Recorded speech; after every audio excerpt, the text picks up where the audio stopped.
Nandito tayo ngayon sa bandang likod ng Senate building sa first floor at across tayo dito ngayon ng elevator kung saan nagtitipon-tipon ng mga kasamahan nating media dahil dito sa mga pintuang itong nakikita niyo sa aking likuran may naririnig tayo kaninang mga drilling na sounds. No? Kanina itong isa sa mga elevators na ito ang binabaan ni Senator Bato de la Rosa na may hinaharap na arrest warrant mula sa ICC at kasama niyang ibang majority senator na bumaba mula dito sa isa sa mga elevator na ito. Yun yung nakita natin kanina from the second floor.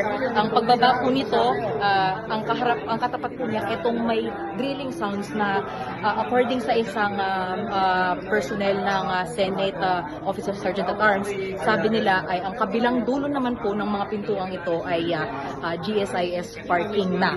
At ayun, naka-lockdown sa kasalukuyan ang Senado at dahil sa mga pangyayari dito ngayon, ine-expect daw na may arrest warrant mula sa ICC na isa-serve kay Bato.